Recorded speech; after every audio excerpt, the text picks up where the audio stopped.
Good evening and welcome. My name is Angela Scott, and I'm the chair of the ABA section of Civil Rights and Social Justice, and we are thrilled to be presenting this timely panel discussion on the riveting documentary entitled Slay the Dragon. As you all know, we just got through a very contentious presidential election season. Our section members and many other lawyers all over the country did various things to protect voters from suppression and to help ensure that every eligible vote was counted. But a free and fair election is only one part of what constitutes a solid and truly representative democracy. Ensuring that the census is accurate and the redistricting process is fair constitutes another. Great lawyers always play a role in ensuring fairness in governmental processes, but civic-minded grassroots community members, or should I say community leaders, play a role that is equally as important. I'm pleased to tell you that the panel discussion this evening includes both. I want to note that this Civil Rights and Social Justice section panel is one of many programs offered by our section, including our latest web series commemorating Black History Month and our 4-part series entitled The Civil Rights Lawyer: Perspectives on the Profession. The section is constantly planning additional programming and working on numerous projects and initiatives, so please visit americanbar.org/CRSJ for updates. On behalf of our section, I want to thank each of our panelists for contributing to this important work and for taking the time to discuss this documentary. I want to thank our program moderator, Elizabeth Yang, who I'll turn it over to now to introduce our esteemed panelists. Thank you again for joining us. Thanks, Angela. My name is Elizabeth Yang, and I'll be your moderator this evening. And so we'll just get through the administrative stuff really quickly so we can get to the substance as soon as possible. So during today's program, we encourage you to ask questions of our panelists through your Q&A, not the chat function. And if you don't see the controls, please ensure your screen is not idle, and we will address questions at the end of the panel. And just as a heads up, we'll be sharing a recording of the program with everyone who is registered, so you can also share it widely with your networks. And with that, we're thrilled to bring you today's program. We're so fortunate to have today as our panelists the very people who shared their passion and commitment to redistricting with all of us in Slay the Dragon. You have your bios in your materials, so I'll keep the introduction short to save more time for discussion. Chris Durrance is the director and producer of Slay the Dragon. Katie Fahey is the founder and director of The People. Barrett Goodman is the director and producer of Slay the Dragon. And Paul Smith is the vice president for litigation and strategy at the Campaign Legal Center, and he's also a professor from practice at Georgetown University Law School. Well, now that we've dispensed with the administrative part, let's get down to the fun part. We hope you've had a chance to see Slay the Dragon, and if you haven't had that chance, I really highly recommend it. I wasn't sure what to expect when I previewed the documentary as a precursor to moderating this panel, but I have to tell you, it was one of the most informative and, dare I say, exciting and inspirational documentaries that I've seen in a while. I'm equally excited to hear firsthand from our distinguished panelists. So that without further ado, let's start a discussion about Slay the Dragon and how individual voters can truly take part and affect change in our represented democracy. So I'd like to start with Barrick and Chris. As far as Slay the Dragon goes, how was it conceived? How did you select the participants, and what did you hope to achieve in producing Slay the Dragon? Thanks. I'll jump in and start. The film originated with a book. I read a book in 2016, I believe, it's called Rat Eft. I won't say the actual title, but it's a brilliant piece of reportage by David Daley, who went out and told the story of Project Red Map, this semi-clandestine effort by the Republican Party to use the process, the once a decade process of redistricting, to gain a national advantage in state and national elections. And it was something I had no idea existed. Personally, I'd heard about gerrymandering, but really didn't understand it at all. And I was absolutely riveted by the book and really upset to my core that this could happen in this country. It sounds so naive now, but that we could tilt the sort of rules of our elections so decisively in favor of one party or another, and then and how that diminished the impact of individual voters. It's one thing to try to, to try to sort of spin issues. It's another thing to change the rules of the game. And I got very upset. Chris and I have worked together for a long time, and I said to Chris, "We've got to do something about this, a film about this." And that was the beginning. We knew we needed characters. Any film, particularly about a subject like this, needs life. It needs drama. It needs characters. So I'll let Chris talk about the real star of the show, Katie. But I was immediately drawn to a court case coming out of Wisconsin, brought primarily by a wonderful couple, Nick Stephanopoulos and Ruth Greenwood. He, a law professor at Chicago, she's a longtime voting activist, and they had spearheaded this case in Wisconsin that was at the time at the district court level, but had enormous promise to go to the Supreme Court. It was a really rigorous challenge of gerrymandering. And we got in with that legal team, ultimately led us to Paul and that Supreme Court case, and we followed it all the way from the very beginning. Chris, talk about how we found the wonderful Katie Fahey. Absolutely. And the other big thing for us was that, as Barrett mentioned, Dave Daly's book was this fantastic piece of reporting on the last round of redistricting, on 2010. And most people really didn't know that story. But what we wanted to do was look ahead and say, well, what's happening on the ground now? How are people responding to that? What are they doing in particular states where this would be so egregious? So we went to Pennsylvania, we went to North Carolina, we went to Wisconsin, we went to Michigan, all around trying to figure out who was spearheading legal efforts, grassroots efforts, public advocacy efforts to try and change this, to try and right these wrongs. And by happenstance, we had a call with a professor who had become involved in a fledgling group in Michigan. And about halfway through the conversation, he said, I know a little bit about this. I really care about this, but it's not me you should be talking to. There's this woman called Katie Fahey, and she is electric. And they're just starting out. They're just putting this little group together. But you should reach out to her, because I think they're going to do something special. And so we did. We Googled Katie and came up with someone who was working in recycling at the time, and a 20-something. What were you then? 24, 25, Katie? 26. 26, but no political experience. I mean, who knew? So we get on the phone with Katie, and it's just clear from the get-go that the energy, the passion, the dynamism that she was bringing to it personally was infectious. And we wanted to go along for a ride. I mean, I have to say, at the beginning, we assumed that the court case was, run by this highly organized, highly professional group, and that would likely go to the Supreme Court and would likely be the main story of the film.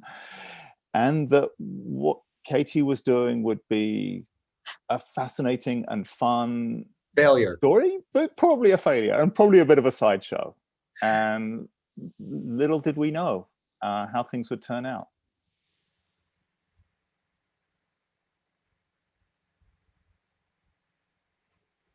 You're on mute, Elizabeth.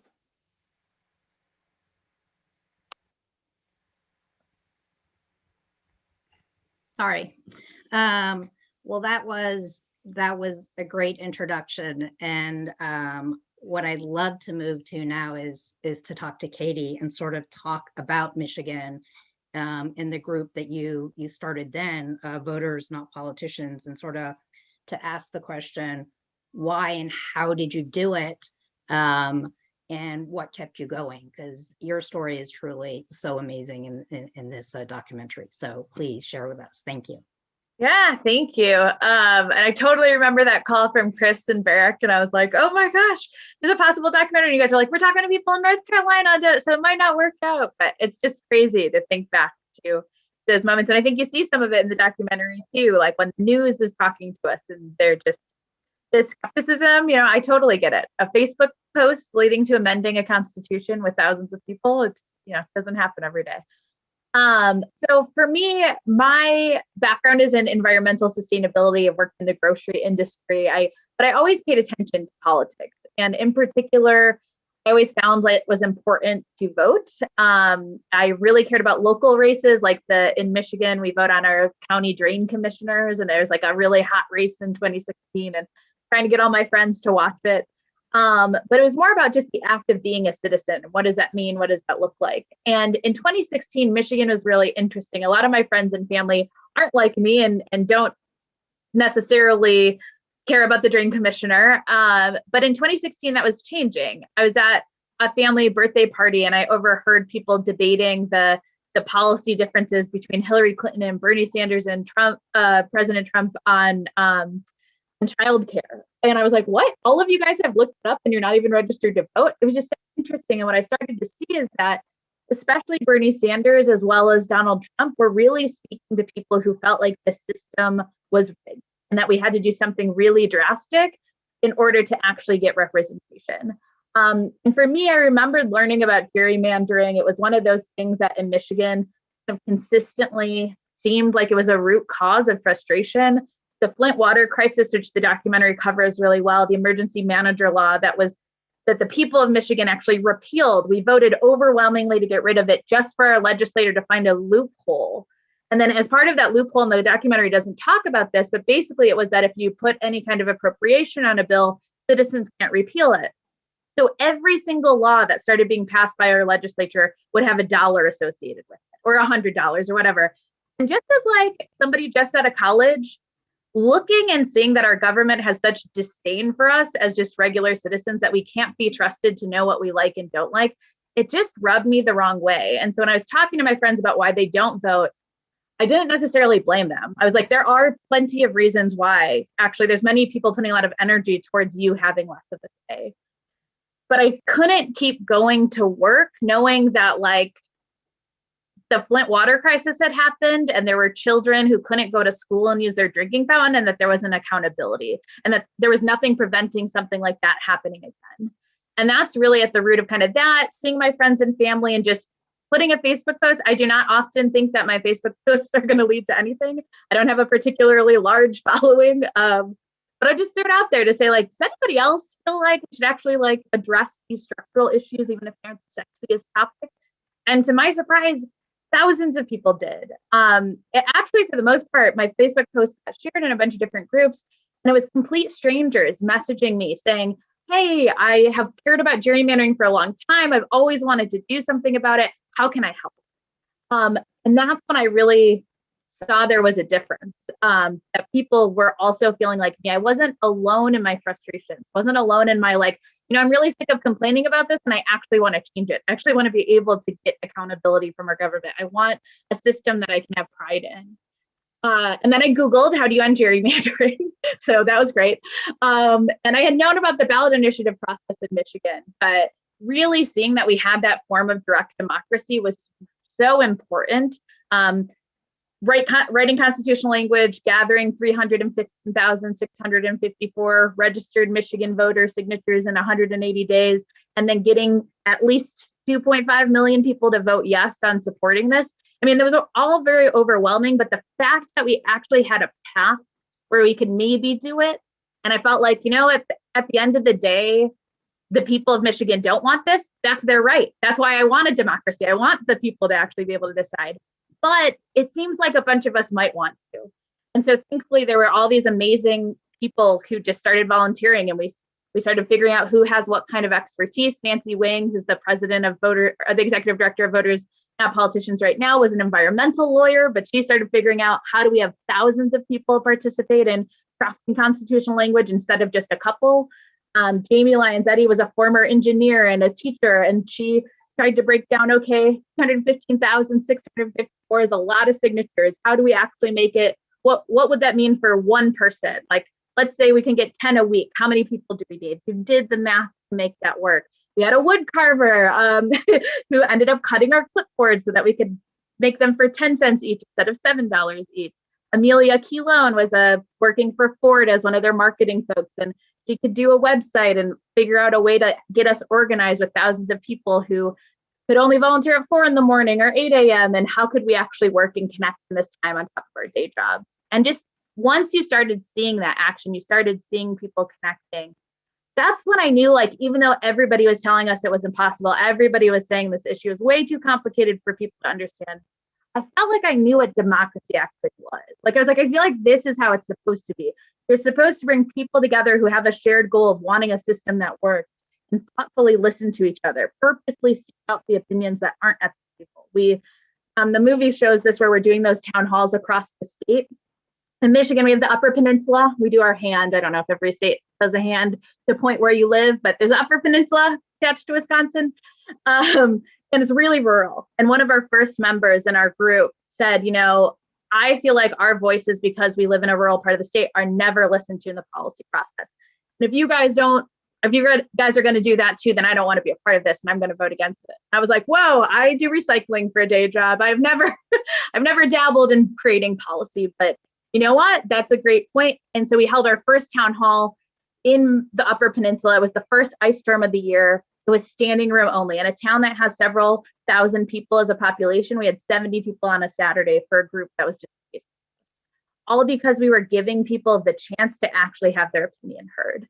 And so I guess, you know, the other part of this, I'll just end with, what's so cool is that all the ways that we built this, all the ways that we really tried to have an authentic democratic process that we could believe in, are also the things we put in our independent citizens commission. So they're starting as strangers who have to build trust and then go out and talk to people across the state about what are their priorities. And what's been really beautiful, for maybe too flowery of a word, but is seeing that they're the exact kind of people you would hope to. Every single week when I see them popping up and explaining why they're here, they just want a system that they and their neighbors can trust in. And being able to now be in charge of such an important process that's going to impact the next 10 years of elections in Michigan, they take so seriously. And so far, you know, we still have to be watching, but they're really following the intention that the thousands of people who got it onto the ballot put into it.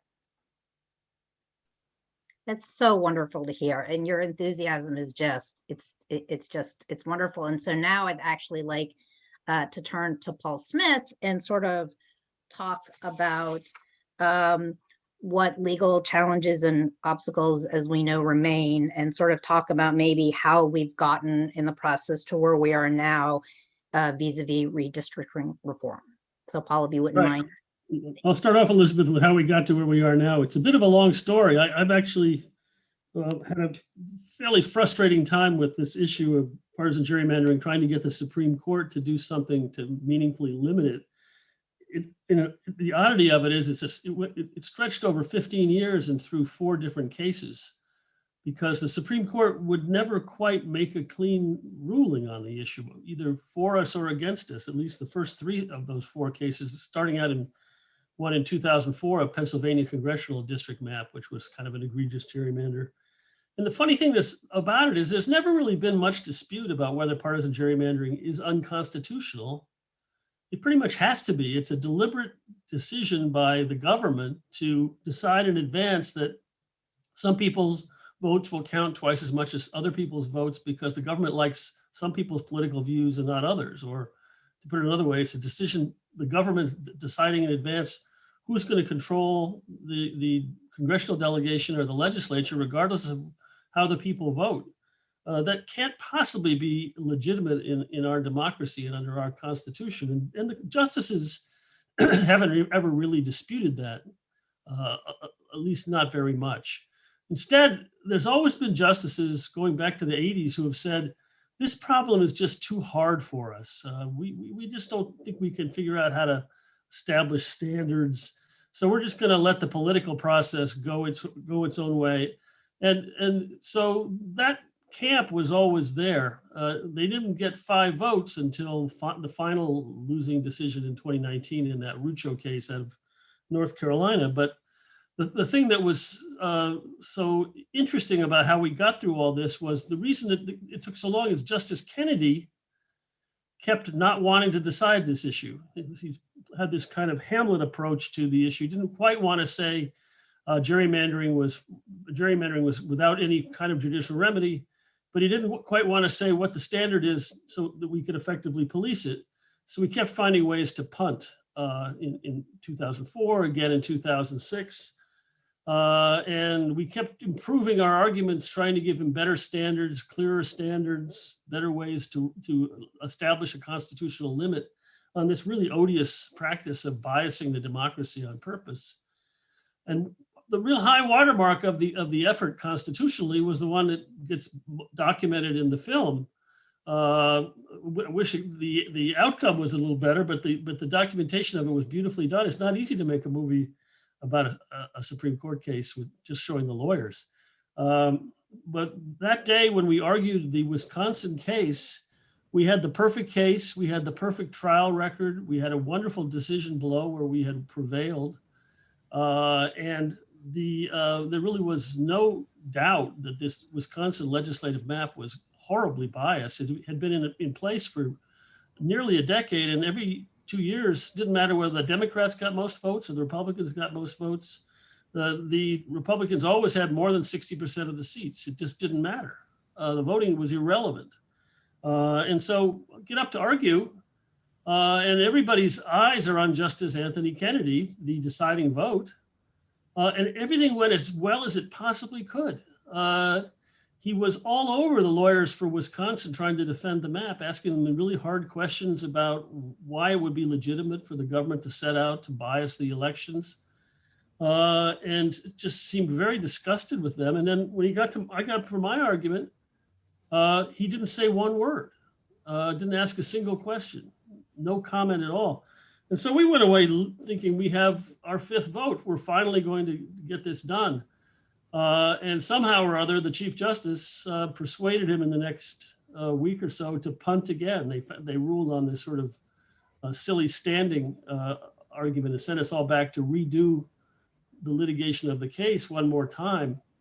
And that set up the final outcome, which would only come because Justice Kennedy finally retired. He was never going to rule against us. He was never going to rule for us. I'm convinced. He just didn't know how to resolve this issue.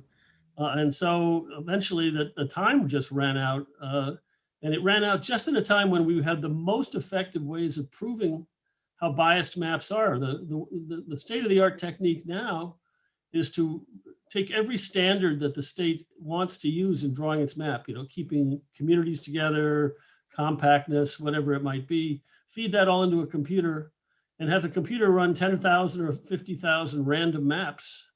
The only thing you don't tell the computer to do is favor one party or the other. And you see what comes out using the state's own policy preferences and compare that to what they actually drew. And very often what you find is that the gerrymandered map is more biased than any map drawn randomly among thousands and thousands of maps. And that gives you a way to measure the degree of the bias. And it's a great technique for proving cases, which actually has worked in a couple of state court cases because the federal courts are now cut off.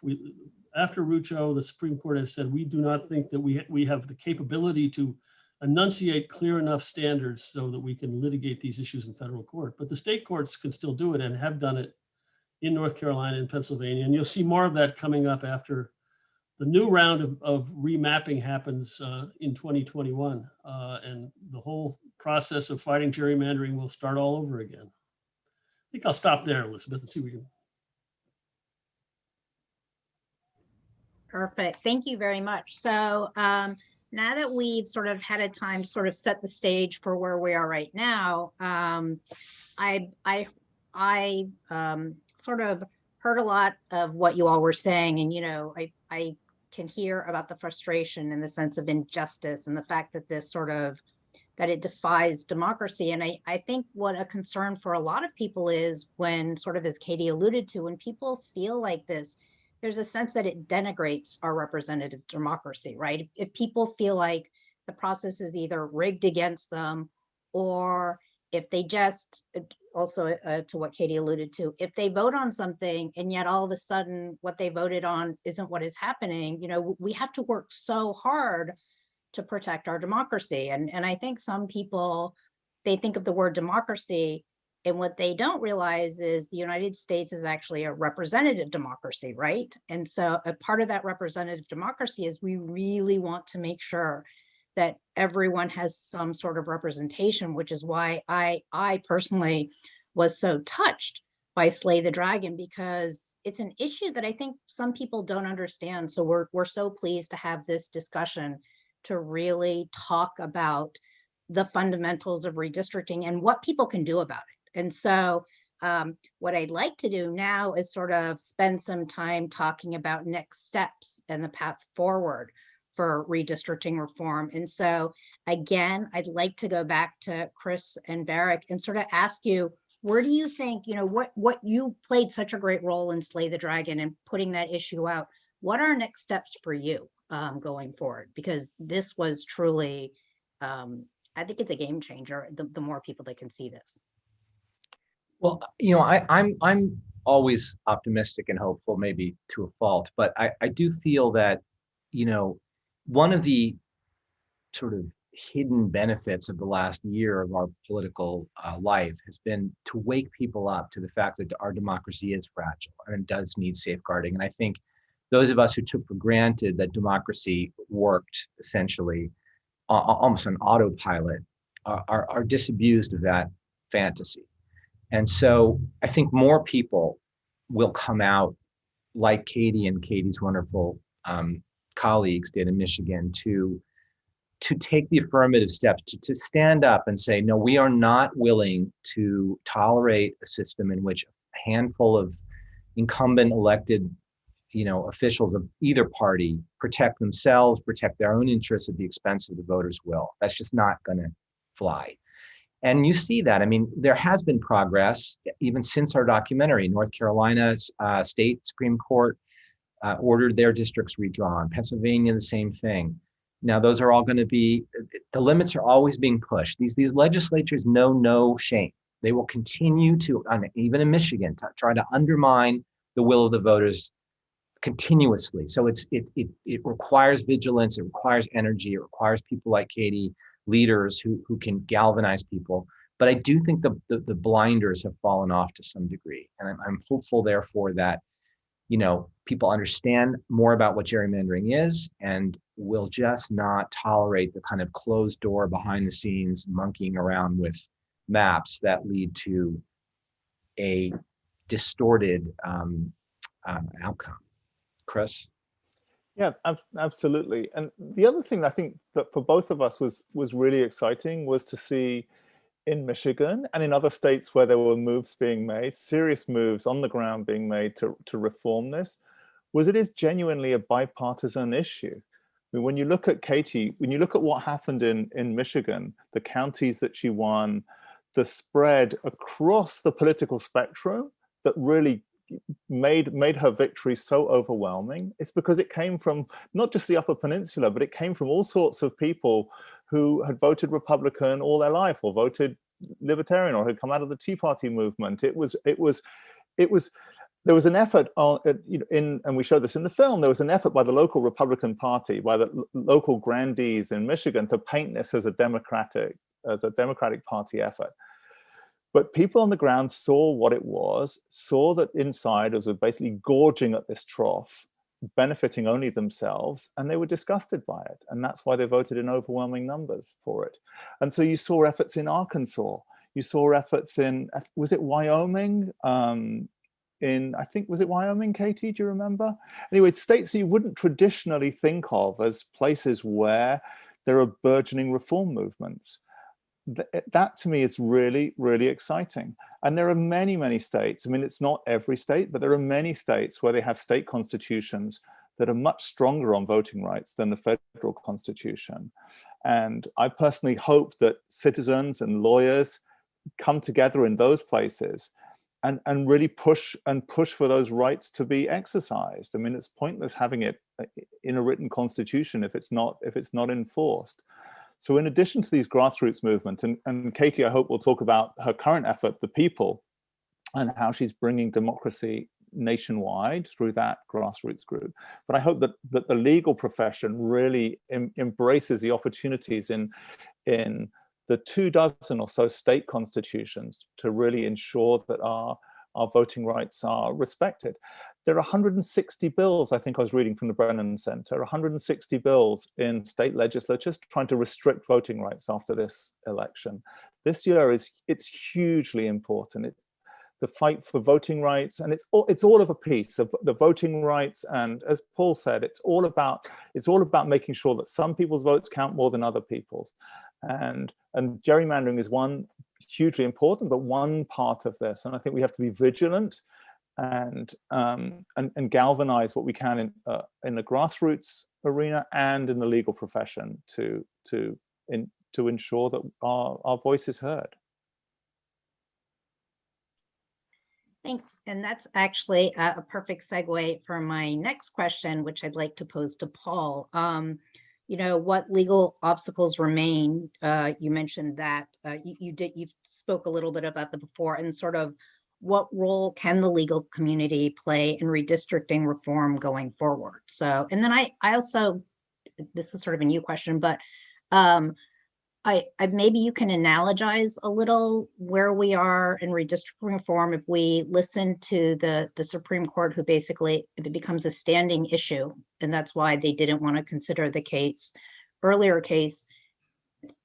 Does that somewhat become like what has happened in voting rights in general, where after Shelby v. Holder, when the coverage formula was eviscerated, and that took sort of the teeth out of pre-clearance, where now people actually have to show standing to sue? And maybe if you could sort of work with that analogy a little, I'd appreciate it. Sure. No, I think it's important to see that the Supreme Court's refusal to hear gerrymandering cases was based on ultimately on a political question doctrine. They said it's just too hard for us to find manageable standards.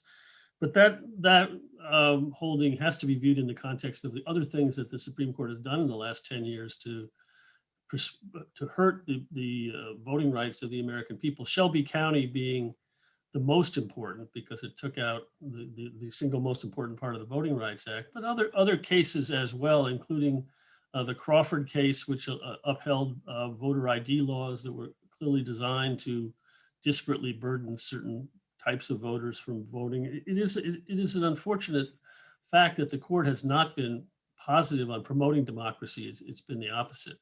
But where are we now? We have basically three things left to do, unless we can get a very different Supreme Court someday and overrule Rucho, which was a long ways off, I suppose. One is more people can do what Katie did. And there are states, not all of them, but there are states out there where you can use a ballot measure, petition drive system to get a constitutional amendment on the ballot. And there will be more of those. Even after the maps are drawn next year, people are going to start doing it to reform those maps. In many ways, I hope that the gerrymanders radicalize even more people and get them organized. But there are a lot of states where you can't get a measure on the ballot without the legislature's approval, which is, of course, the problem. And in some of those states, lawyers can contribute by going to state court and litigating the issue, as occurred in North Carolina and Pennsylvania. Hopefully there will be more state Supreme Courts out there with the sort of backbone to stand up to the gerrymanderers in the legislature. In some states that won't work because there's state Supreme Courts are somewhat political in many states. The other place that you can go and that can fix this problem to a substantial extent is Congress, especially with respect to the seats for the House of Representatives. Congress has full power under the Constitution to mandate how these districts are drawn, what standards they have to satisfy. And there is a provision before Congress right now called H.R. 1 that's a broad democracy reform measure that includes a mandate that states use independent neutral commissions to draw congressional districts for their state. And so there is much to hope for on that front as well. I know it's a high priority of the Democrats in the Congress to pass that bill. And it's unfortunate that it has become politicized, this idea that one party is for democracy and one party is against it. But Katie's story does tell us that there are times we can bridge that divide and work together for democracy, as Chris said. And I'm hoping that the Democrats are going to find some Republican sponsors of H.R. 1 as well. That's a bill that really needs to pass And Congress can play a very important role, particularly as the Supreme Court has gotten more and more unfriendly, I think, to claims of those of us who were trying to protect the democracy. Thank you, Paul. And then Katie, when I was looking up your bio, I saw the word democracy entrepreneur, and I thought that was such a cool term. So I thought maybe you could talk to us a little bit about what a democracy entrepreneur is and sort of how do you engage voters and convince them that they can make a difference? And then I actually think in the world we live in right now, in addition to that, I think it'd be really great if you could just sort of talk about how you do bridge that partisan divide. You know, how do you reach out? Because the reality is redistricting is not just, it's not just one party that does it. It's something that both parties do because politicians have a self-interest in remaining politicians. So if you could explain that, that would be great. Thank you. Sure. Yeah. One of the things I didn't expect so much about this, but once we started, you know, as somebody who, so I think, okay, I'm going to start over for really quick. So I think one of the really cool things about being a lawyer, I am not a lawyer, but I think for many of you who are, is that you guys actually know how to change things. Like it's your job to figure that out and to hopefully help drive that change. But for so many of us, when it came to politics, I just felt like, oh, like it's somebody else's job. And I really hope that they go and fix it and they go and do it. And I had this aha moment at one point where I was like, nobody else, like looking around, nobody else is taking it seriously. I guess it's up to me to try. And thankfully, there were thousands of other people who also wanted to try and wanted to, you know, even though all the odds are stacked against us, like go for that. But it is one of those things that once I started, I thought how it worked was, oh, we have the time, just under 1,000 people who are really excited about gerrymandering. We were doing research. We were trying to come up with like education videos. Our woodcarver I was mentioning, Rebecca, she was trying to create cutouts of every single district that people could like make costumes or that we could like go to art fairs and talk about this. And so I was like, oh my gosh, people care about this. And when I had talked to other groups who said on their websites that they had redistricting and they were working on it, they said, oh, well, we just feel like not enough people know about it. So until enough people do, then we'll go and try and do something about it, basically. They were still doing good education work, but like this critical mass hadn't gotten there. So I was like, guys, there's people dedicating like 40 hours a week on top of day jobs to try and end gerrymandering, like, let's get to it. And I realized that like, much like there's a political industrial complex, that there's kind of like a nonprofit industrial complex too, where over time, these institutions who help create really amazing change have maybe aren't as good as being as responsive to how quickly people are feeling urgency and want to hop in and do something. And that a lot of their models don't have the capacity, especially in between election cycles. There's like this boom and bust that, I mean, so several $1 billion, 17 billion was spent in this most recent election. And yet not even a fraction of that will be spent in the 3 years in between the two presidential elections on actual democracy infrastructure and helping make change that isn't just electing people. Like there's lots of other things. But anyways, we ran into that. And where democracy entrepreneur comes from, I think, is that like we really had to innovate from the status quo of what kind of existing infrastructure is there for citizens who are wanting to make change. Trying to have the government help you figure out how to navigate the political process is not helpful. A lot of the structures, especially for folks who work, you have to attend a webinar at 9 a.m. for 4 hours in order to figure out how to file a campaign finance report. Okay, guess I'm taking another vacation day to try and participate in my democracy. Like over and over, there were all of these barriers. And we had to find creative ways to get around it. So using the internet was one of those ways. Figuring out that you don't have to pay for people to gather signatures, that actually if you do the math and you get several thousand and you break it down with really reasonable goals, that you gather 10 signatures a week for 2 months and you're done ahead of time and under budget, ahead of schedule. Like actually there are ways to innovate this system that's been designed for us. And that I think a lot of things that come with the ability to organize online has really helped. Before that, I have no idea how people would have started from scratch and then gotten a network of people so quickly across the state. I'm sure there are ways, but like I grew up with the internet, so that's where my mind goes. But I wanted to be able to take those lessons, those best practices, and hopefully pay it forward and make it easier for other citizens to do this, because there are so many times we just got lucky. We happen to have the right volunteer. We happen to have the right executive director at a national nonprofit call us back. We happen to get enough money just in time to print enough petitions.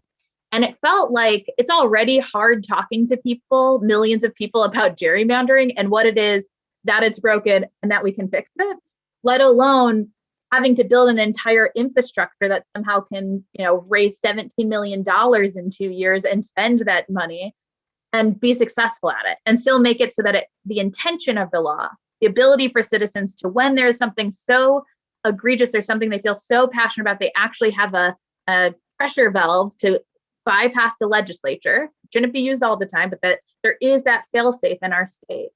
We should actually be able to use it, and you shouldn't have to be a millionaire in order to do that. And that's really, especially in the beginning, what it felt like. So really just helping people recognize the options that we have for making change is a huge barrier. I also had so many people who signed up to volunteer, but said, I've never done anything political. I don't have any background in this. I don't know if I can help.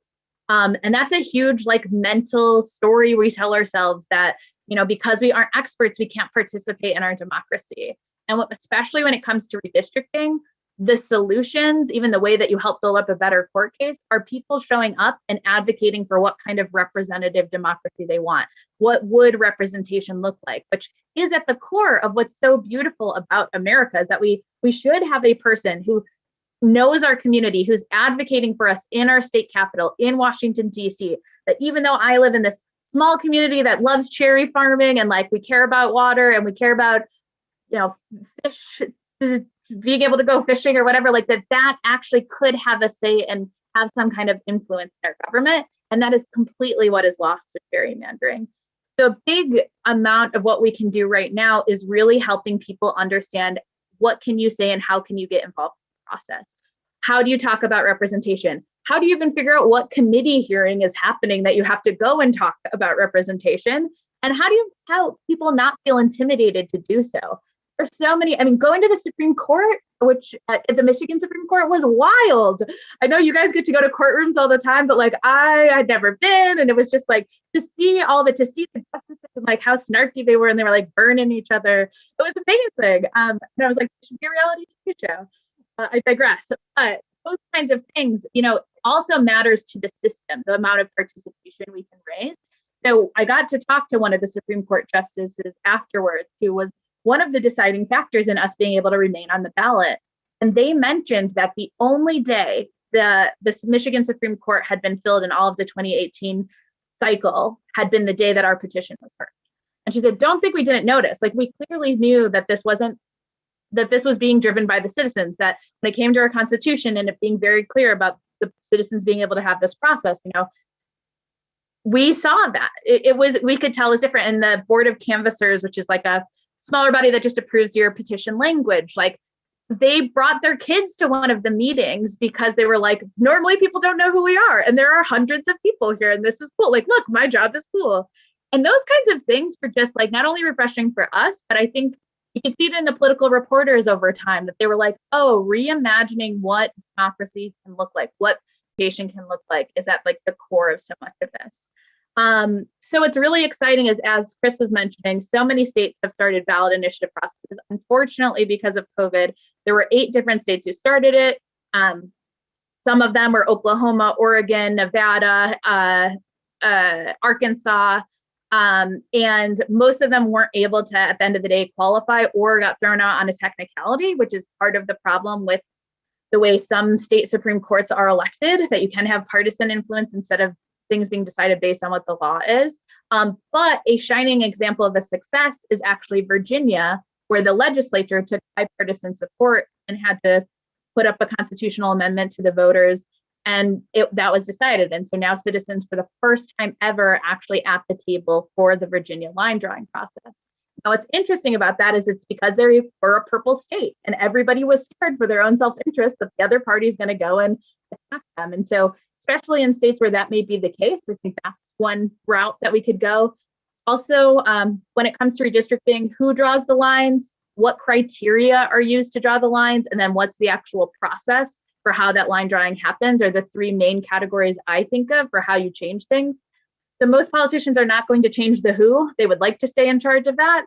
But the criteria, especially, sometimes even just actually getting it into the Constitution and provide such more fair maps because that criteria is more clear. So you can bring a case more easily when a map is drawn that violates it. And those are some of the things that I know Campaign Legal Center just put out a report with the League of Women Voters about recommendations. And there are hundreds of thousands of people trying to organize and have a say, especially in states where they don't have a ballot initiative process, which I just think is like very incredible. So our work at The People, we're really trying to help organizations get involved, especially those who help represent communities of interest who maybe aren't political organizations, who don't realize how powerful their testimony could be for being able to advocate, hey, this is our community, as well as helping individual citizens figure out, can we change the law, or how can we get connected to people, and how can we get connected to our representatives to show that we are watching, we are paying attention, we do have a say. Thanks.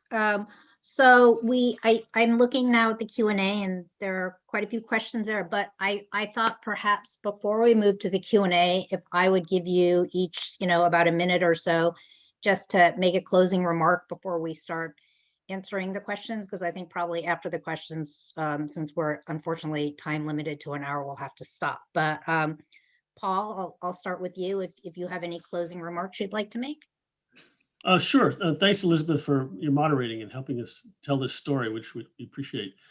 I agree with Barrick that in the last year or two, the American people have come to understand that our democratic system is skewed and fragile and problematic in all sorts of ways. It's been obviously a rough time for our democracy, culminating in insurrection.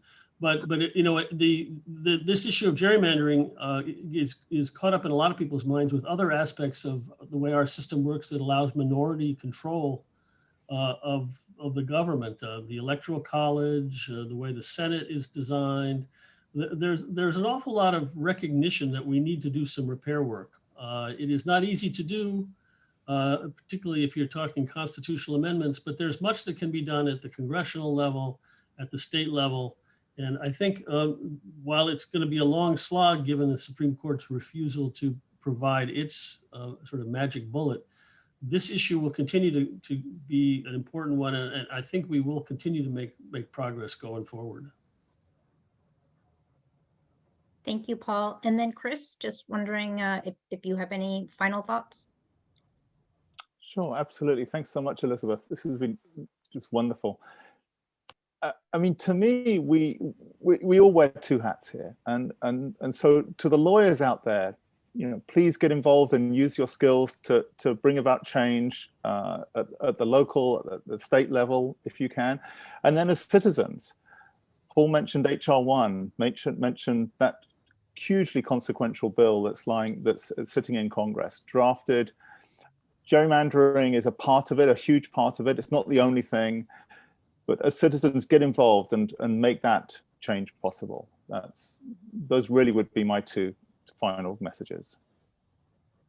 Thanks. And then Barrick, if you have anything to add, that would be great.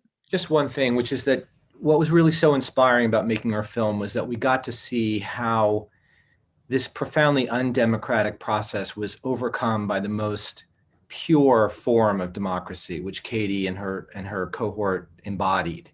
And it really is the genius of our system that it allows for real grassroots activism. And people, I think, forget how effective that can be in cases. And I think what I'm proudest of in our film is that we were able to show how small d democracy can still work to overcome the most cynical attacks against it. So in that sense, I hope people will take from it some inspiration and get involved.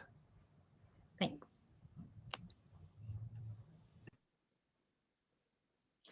Well, Elizabeth, you might be muted, but I don't know if you're putting it over to me.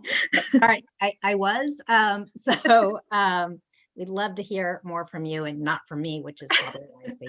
Yeah, and I just realized I totally ignored the second half of your question last time, so I'll be very brief in that. But really, the thing that is uniting Americans right now is our frustration with the political system. And I think what is at risk is that so many of us don't know what to do about it. It feels so overwhelming. It feels like, you know, there's so much stacked against you. Even for us, I mean, when the DeVos family was one of the main funders of the attacks against us. And I'm like, this is such an influential family in my community. And like, they have so many more resources than us. Like, how the heck are we ever going to succeed? But we did. And one pathway is insurrection, it's violence. And we need to provide more examples where actually citizens can provide change, that we can come together. And what we saw across Michigan is that you didn't start with gerrymandering. You started with asking, hey, are you happy with the political system? And overwhelmingly, everyone was like, no. And maybe they blame Democrats, maybe they blame Republicans, maybe they blame the system in general, but that was a starting point. And so what we've seen is that so many people want to be heard, they don't feel listened to. So if we can start with, how do we just find shared frustrations? What are we concerned about? I mean, voters getting to choose politicians getting to choose who their voters are, overwhelmingly, people are like, that's concerning and not good. How much money is being spent? And when you can start there, people start being able to explore and build trust with seeing that, like, oh, the talking heads on TV who are telling me what Democrats think or what Republicans think actually aren't very in touch with how people interact on the ground. And they also aren't dealing with the reality that our community doesn't have clean water because our system's broken. And that actually feels a lot more urgent to me than whatever excuse XYZ for why something isn't happening. And so after identifying those common concerns, we then focus on how do you identify common values around what a solution to the concern would look like. So in Michigan, for example, geographic diversity was hugely important. Being able to make sure that Democrats, Republicans, and independents could all be on this commission was hugely important. Being able to have a system that wasn't biased towards one person or another, that fairness value, very important. And then you try and craft a solution together, doing the hard work, making the political system more understandable for people so that you can take those values and restart. It certainly takes a long time, but I think with the huge amount of lack of trust people have in our institution, and I would say for good reasons, there's been plenty of people who say they're going to do something and then they don't deliver on it, or they aren't really speaking to the reality of why things are broken. And people can tell that it's all BS for how they feel and that isn't a real reason or an excuse. So break it down, actually involve people in the system so they know how it works, so that we don't have a question on how does our voting system even work, so that when a pandemic comes up, one of the biggest things is like, is my ballot going to be counted?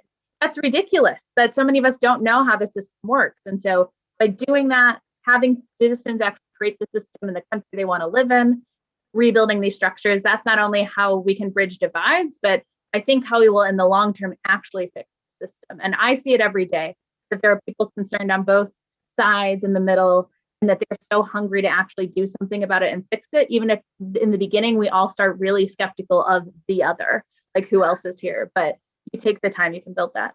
So my last thought is just that, you know, I get a lot of credit because I made the Facebook post and because I get really passionate, but the only reason we were able to be successful is because literally thousands of people did what they could when they could. They spent a weekend gathering signatures. They spent in there $10 a month to be a monthly reoccurring donor. Like I physically did I did do the math, and like I would have had to quit my job and gather signatures for like every single second of every day in order to qualify for the ballot if just Katie Fahey did it. And I cannot do that. It literally took all of us doing what we could when we could, and being at a level too where even though we knew that it might not have the best outcome, that we weren't going to give up on our democracy yet, that it was worth trying at least one more time in all the ways that we could. And if you're in one of those moments or places, I think personally redistricting, because it is going to have an impact for the next decade of elections. I think about all the people who can't even vote right now, who are going to start voting in a corrupt system. Like the work we do now can have a really big payoff, and there is plenty for us to do. And one of the biggest things is showing that despite a pandemic, despite delayed census information, we are paying attention. We are going to be advocates. We're not going to let people off of the hook for acting in a self-interested way instead of actually trying to create a representative democracy. Well, that's wonderful. Thank you so much for sharing all that. And so I think what we'll do now is we'll try and see as many questions as we can get in. prior to the end of the program. So, well, I will ask one question of all of you, just based on Paul, your legal expertise, and Barrick and Chris, your experience in producing Slay the Dragon, and Katie, just from your experience on the ground.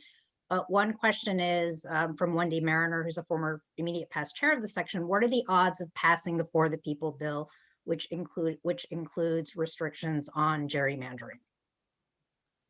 Well, it looks as if the way it passes, if it passes, is if they finally decide that they are going to be some situations where they're not going to follow the filibuster rule, and the politics of that is not entirely clear. There may be a couple Democrats who aren't willing to go there yet, but that could change. And if it does, it's clearly got majority support in both houses of Congress and would be signed immediately by President Biden. So it's not impossible. We just have to get them over that filibuster hump, I think. So I was just going to say, it looks like it's coming down to Joe Manchin, is what I understand, and he's very concerned about his predecessor, Robert Byrd, who was the filibuster king. So we got to pressure Joe Manchin to reconsider, and that might be the route. But yeah, who knows? But yes, they may be able to make an exception as opposed to getting rid of it altogether, and that might be a solution. Exactly. Okay, and then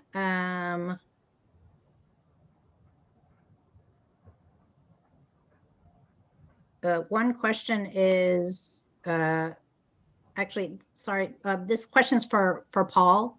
How do we hope, given the long journey thus far in the absence of substantive legal recognition, that with, sorry, I think the question is, with all of the factual evidence that is out there, how do we reconcile what is happening in the courts? I think I'm paraphrasing the question correctly. Well, if what you're really asking me is why did the Supreme Court or not do the right thing, that's a question that probably reasonable people could differ on. The court is a complicated mix of politics and principle, and I think there's sometimes one is more and the other is less, and exactly why we ended up with a Supreme Court where the 5 Republican appointees were against us and the 4 Democratic appointees were for us is hard to completely suss out. But I do think that it's too bad, because what it makes the court look is terrible, partisan and political, and it would be better if we didn't have a court that broke down that way. Okay, and then I think this will be the final question is, we've talked about HR 1 and what the hopes are for that. This question is rather than going through state by state changes, what are thoughts on trying to making a constitutional amendment? And that would be on a federal level. Katie can do that. Just get it passed, Katie. Yeah, Paul, I don't know if you have more say. I'm definitely more up to speed on state constitutions. I see. Obviously the Constitution amendment process is set up in a way that it's virtually impossible unless you have bipartisan agreement on something. And many of the problems with our system have taken on a partisan slant. The Electoral College, for example, is a classic. And so I think that we need to work on shorter term efforts to fix the problem that don't involve trying to get a supermajority of Congress and a supermajority of states to pass that kind of fundamental reform. It's just very, very difficult to see it ever happening. I do think too, the only thing I can say is, like, from history, like, there have been times where our country has been like, man, what we set up is getting pretty corrupt, so let's try and fix it. Like when the primaries got introduced, which now has a whole nother set of issues, but we also are supposed to be able to have laws that change over time to adapt to new circumstances. So I do hope that, if not now, really when? Like, what is it going to take for people to try and take seriously that there are flaws in our system, and that the more we keep ignoring the frustrations people have with the broken political system, the more people are going to look for alternatives. They're going to want to turn away from a representative democracy because it isn't working. There are people who are struggling, who don't have food, who have poisoned water, and like, you don't just deal with that. what people feel and the pain that we have is real, and that our system just doesn't reflect that at all. So I'm hoping, if ever a time, I think because of these flaws that both Paul, Barrick, and Chris have mentioned, maybe we could take it seriously as a country to reflect on like what fundamental changes do we need. Well, actually, I think that comment is a perfect one to close our session on, because we're at time now. So I want to thank everyone for joining us for this free webinar. And also, on behalf of the section, I'd really like to express our gratitude to this amazing, esteemed group of panelists that we've been able to put together. Thank you so much for your time and for sharing your thoughts. You're doing such critical and inspiring work, and we also thank you, not only for sharing sort of the substance of what you're talking about, but sharing your passion for how we can become more involved in our representative democracy. And the section on civil rights and social justice provides free webinars and resources for legal professionals and advocates nationwide. We hope this helps you in your work. And again, if you can, please consider joining and become active in the American Bar Association. You may do so at ambar.org/CRSJ. And you can also find information on other free programs on our website. So best of luck in your work, and stay safe, everybody. And we hope to see you at our next program. Thank you. Thank you so much.